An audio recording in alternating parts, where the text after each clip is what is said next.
کل نفس ذائقۃ الموت، ہر جان نے موت کا ذائقہ چکھنا ہے۔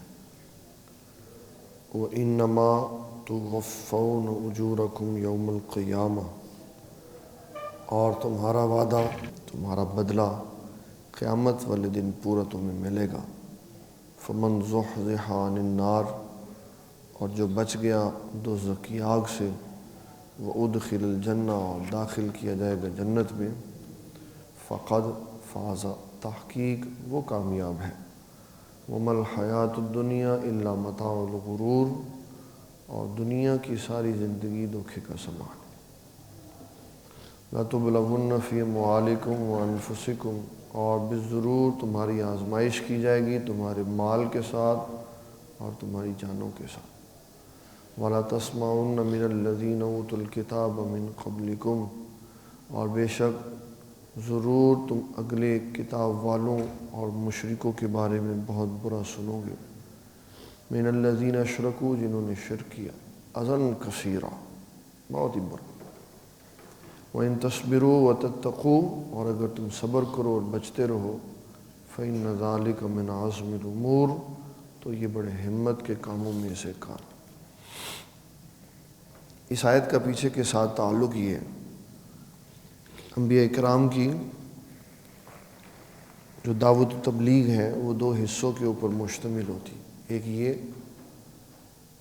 دنیا کو اللہ تعالیٰ کے فرامین کے ساتھ گزارو، نمبر دو یہ پہلی تبلیغ کا حصہ خوشخبری کے ساتھ، اگر اللہ تعالیٰ کی اور نبی علیہ السلام کی تابعداری کرو گے بدلے میں تمہیں جنت انعام و اکرام ملے گا، اور اگر نہیں کرو گے تو پھر سزا تیار ہے۔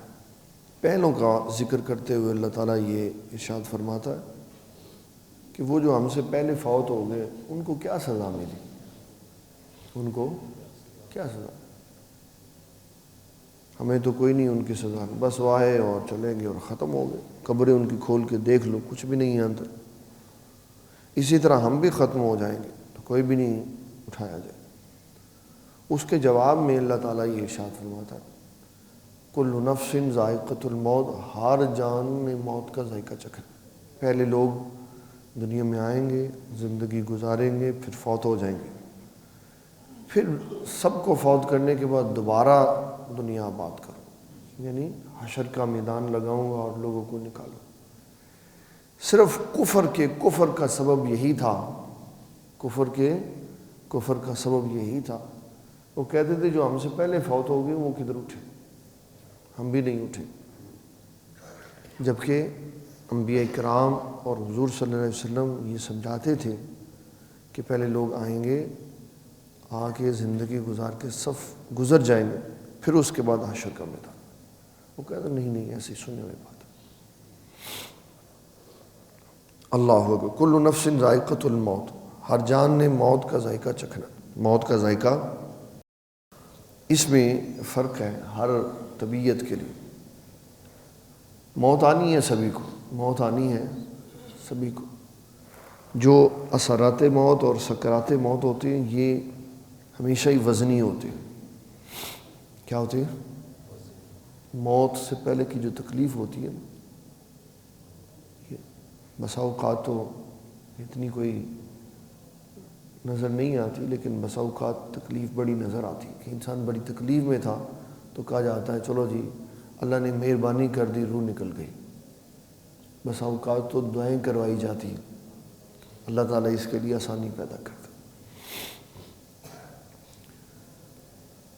موت اور سکرات موت کے اثرات انبیاء پہ نہیں ہوتے، موت اور سکرات موت کے اثرات انبیاء پہ نہیں ہوتے، لیکن نبی صلی اللہ تعالیٰ علیہ وسلم وفات سے پہلے جس سر درد کی کیفیت میں تھے اور جتنی شدید آپ کو سر درد تھی، ام المومنین سیدہ عائشہ صدیقہ رضی اللہ تعالیٰ عنہ فرماتی اگر مجھے کوئی شخص یہ کہے نا کہ وہ فلاں کی موت بڑی سخت تھی تو فرمایا مجھے کچھ نہیں ہوتا، میں نے جو حضور پاک صلی اللہ علیہ وسلم کی سر درد دیکھی ویسی میں نے کسی کی تکلیف نہیں دیکھی۔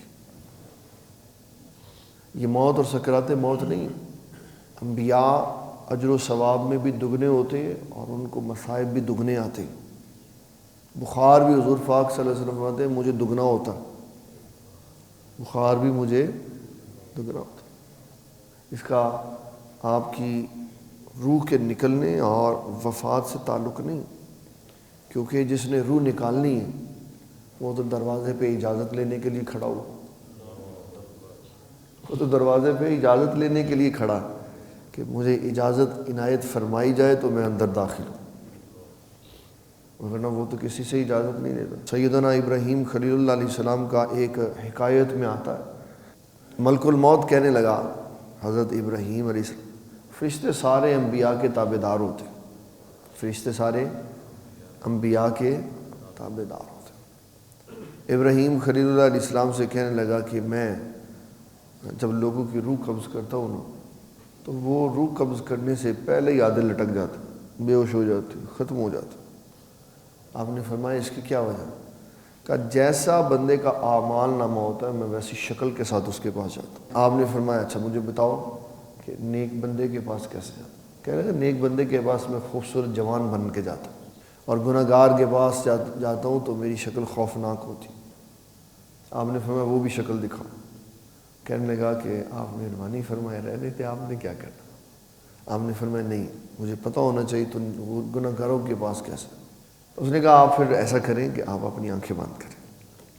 جب حضرت ابراہیم علیہ السلام نے آنکھیں بند کر کے دوبارہ کھولی تو ملک الموت کے سارے جسم پہ آنکھیں لگی ہوئی تھی، ایسے آپ کے جسم میں نا سرسراہٹ سے. کہنے لگا میں ایسے روح قبض کرتا ہوں.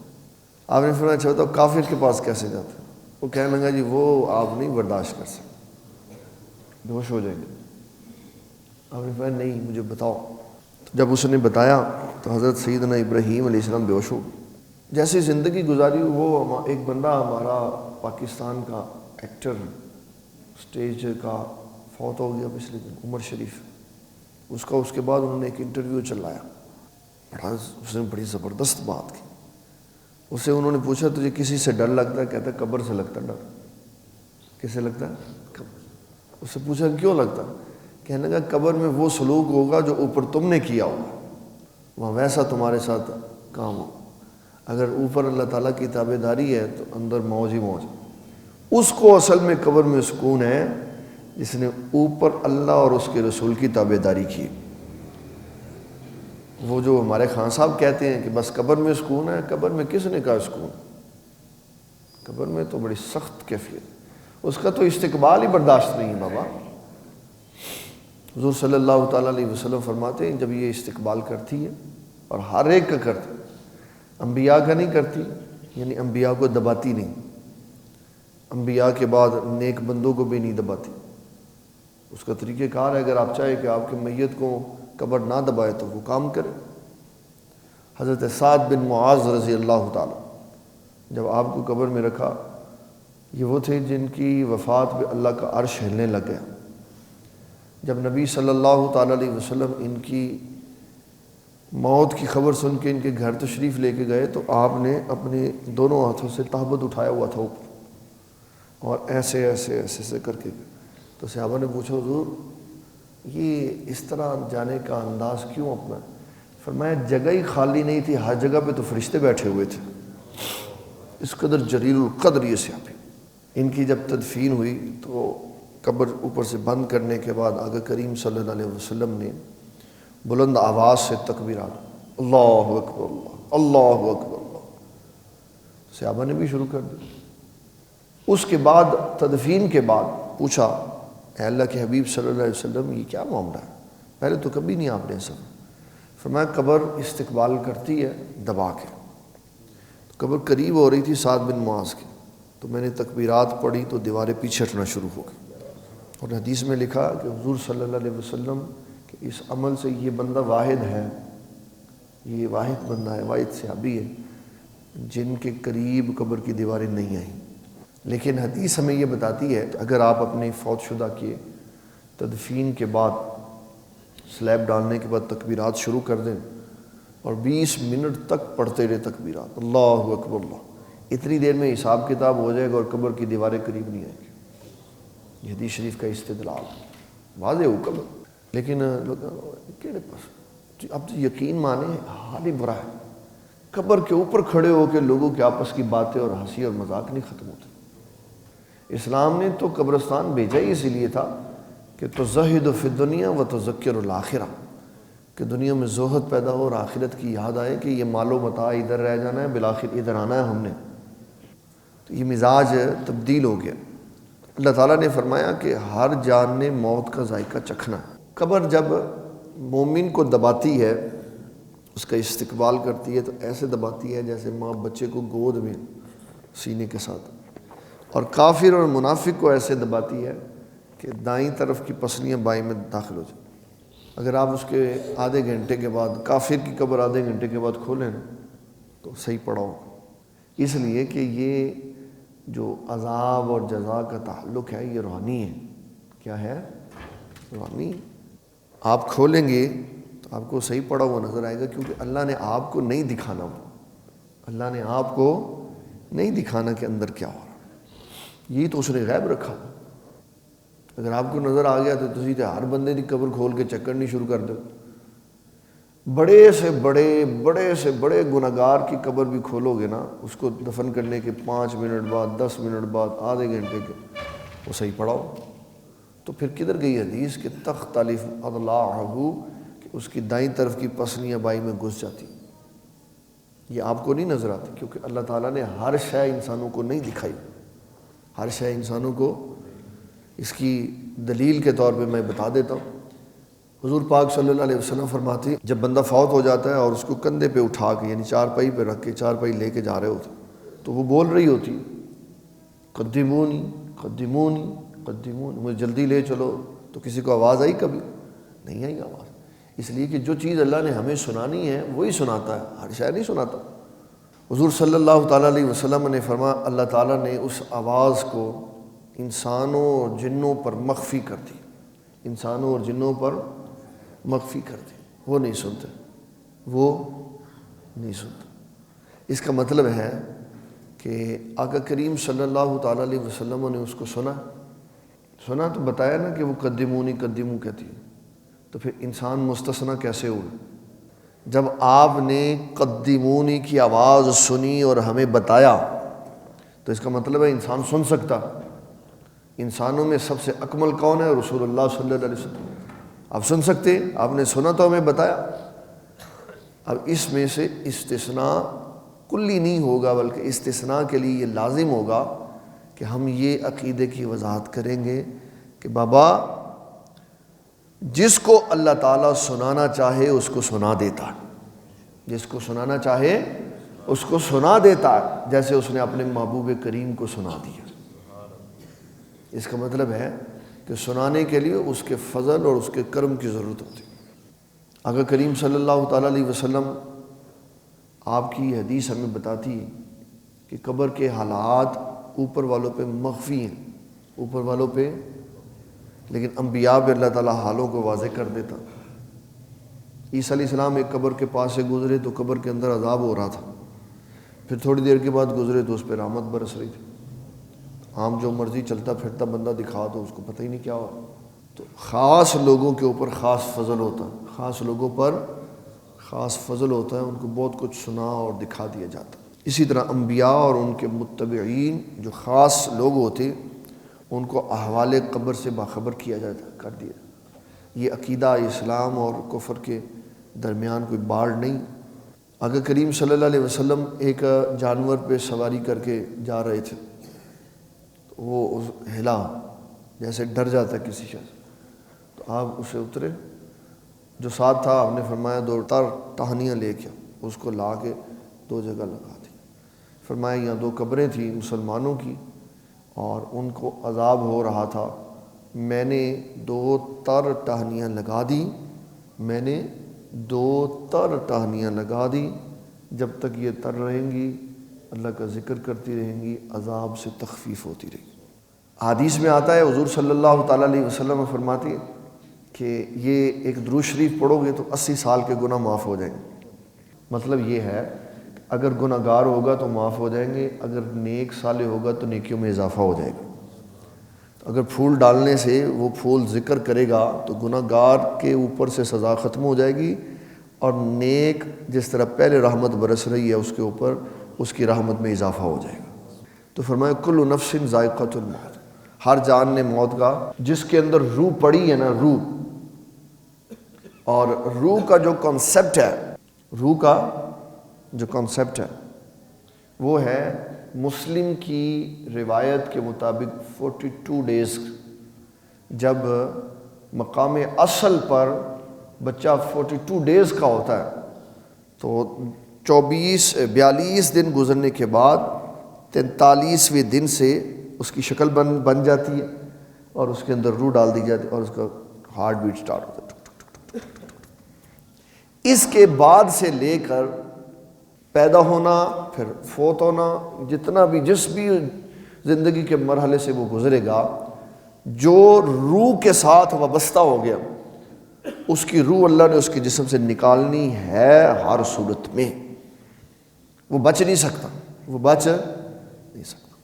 اگر وہ پیدا ہونے سے پہلے ہی ختم ہو گیا تو وہ میدان معاشر میں ضرور آئے گا، وہ میدان معاشر میں، جس کو کہتے ہیں مس کیریج ہو گیا، وہ میدان معاشر میں ضرور آئے گا، اور جو پیدا ہوا وہ بھی فوت ہوئے گا اور وہ بھی میدان معاشر میں ضرور آئے گا۔ اور کامیابی کا دار و مدار چھوٹے بچوں کا اپنے ماں باپ کے ایمان اور عقیدے کے اوپر۔ ام المومنین سیدہ خدیجۃ الکبریٰ رضی اللہ تعالی عنہ حضور صلی اللہ علیہ وسلم سے پوچھتی ہیں، اللہ کے حبیب صلی اللہ علیہ وسلم میرے وہ بچے کدھر ہیں جو پہلے شوہروں سے پیدا ہوئے تھے؟ تو آپ نے فرمایا فی النار، عرض کی حضور میرے وہ بچے کدھر ہیں جو آپ سے پیدا ہوئے تھے اور فوت ہو؟ فرمایا فی الجنہ، وہ جنت میں۔ تو پوچھنے لگی اس کی کیا وجہ ہے؟ تو فرمایا بچوں کے ایمان اور عقیدے کا دار و مدار ان کے ماں باپ کے ایمان اور عقیدے کے اوپر ہوتا۔ اس مذہب میں اس مسئلے کے اندر ائمہ کرام نے مسئلہ بیان کرنے کے بعد 3 موقف سنا دیے، اور پھر مومنوں کو کہا کہ اس میں خاموشی اختیار کریں، اس کے اوپر بحث نہیں کریں۔ پہلا موقف یہ ہے کہ ماں باپ مومن ہو تو بچے جنت میں، ماں باپ مومن نہ ہو تو بچے جہنم۔ دوسرا ہے کہ اللہ تعالیٰ بغیر گناہ اور ظلم اور کفر کسی کو دوزخ میں نہیں بھیجتا، تو کافروں کے بچے بھی دوزخ میں نہیں جائیں گے۔ تیسرا ایک موقف یہ ہے کہ جنت میں جائیں گے لیکن مسلمانوں کے بچوں کے خادم ہو کے وہاں پہ رہیں گے۔ یہ نظریات بتا دیے، پھر اس کے بارے میں یہ کہا کہ اس مسئلے میں بولنے کی اجازت نہیں ہے، اللہ جانے اللہ کا نظام جانے۔ چند مسئلے ہیں اسلام میں جس میں اسلام بحث کرنے کی اجازت نہیں دیتا کہ بھی سن لیا بس اس کو ختم کر دو۔ اور مومنوں کے جو بچے چھوٹے فوت ہو جائیں گے ان کے اندر کوئی اختلاف نہیں، ان کے اندر کوئی اختلاف نہیں ہے، وہ بالاتفاق اپنے ماں باپ کے ساتھ جنت میں جائیں گے، اور بلکہ حدیث میں یہ آیا کہ ناڑو ان کے ساتھ جوڑ دیا جائے گا، اور محشر میں اپنے ماں باپ کو ایسے کھینچیں گے جیسے قرض لینے والا اپنے مقروض کو کھینچتا ہے، ایسے کھینچیں، اور وہ اللہ سے اس کے لیے دعا کریں گے، اور اس بچے کی دعا کو قبول فرماتے ہوئے اللہ ماں باپ کو جنت عطا فرما دے گا۔ تو مومنوں کے بچوں کا فوت ہو جانا اگرچہ صدمہ اور دکھ اور تکلیف ہوتی ہے، لیکن قیامت والے دن یہی صدمہ اس کے لیے نعمت کے طور پہ پیش کر دیا جائے گا۔ ایک بندے نے حضور پاک صلی اللہ علیہ وسلم کی یہ بات سنی کہ آپ نے فرمایا جس کے 3 بچے فوت ہو وہ اس کے لیے شفاعت کریں۔ ایک حدیث میں آیا کہ جس کی 3 بیٹیاں ہوں اور وہ ان کی تربیت کرے اور ان کو پڑھائے لکھائے، ادب سکھائے، دین سکھائے، تو 3 بچیاں اس کے لیے شفاعت کریں۔ ایک بندے نے پوچھا حضور 3 نہ ہو تو فرمایا 2 کریں گے، کہا 2 نہ ہو تو کہا 1 کرے گی۔ ایک حدیث میں اس طرح بھی آیا کہ اگر 1 بھی نہ ہو کسی کی طرف، آقا کریم صلی اللہ علیہ وسلم نے فرمایا اس کے لیے میں موجود ہوں، میں موجود ہوں۔ تو کل نفس ذائقۃ الموت، ہر جان نے موت کا ذائقہ چکھنا ہے، اس کو موت آنی ہے۔ اس کو یاد رکھنا چاہیے کہ ہم نے بالآخر مر جانا، ہم نے بالآخر ایسے پیچھے دیکھیں نا، ایسے تو جو ہمارے وہ پیچھے بڑے خاندانوں کے بڑے بڑے بزرگ، وہ جب ہم بچے تھے تو وہ جوان تھے، کدھر گئے؟ سب فوت ہو، ختم ہو گئی بات۔ نام اسی کا زندہ رہتا ہے جو اللہ تعالیٰ کے دین اور اللہ تعالیٰ کی تعلیمات کے ساتھ وابستہ رہتا ہے۔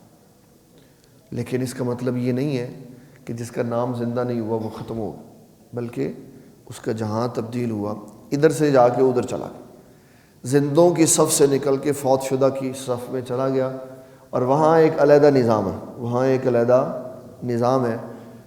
سنن نسائی کی یہ حدیث ہے، رسول اللہ صلی اللہ تعالیٰ علیہ وسلم ارشاد فرماتے جب بندہ فوت ہو جاتا تو جتنے اس سے پہلے فوت ہوئے ہوتے، پہلے ادھر تھا اب ادھر آ گیا، تو فرمایا جو اس سے پہلے فوت ہوئے ہوتے ان کی آپس میں ملاقات ہوتی، ان کی آپس میں ملاقات ہوتی، پھر وہ پوچھتے ہیں ہاں جی سناؤ جی کیا حال تھا، ٹھیک ٹھاک، اچھا وہ فلانے کے بارے میں بتاؤ، وہ فلانا کیا کر رہا ہے؟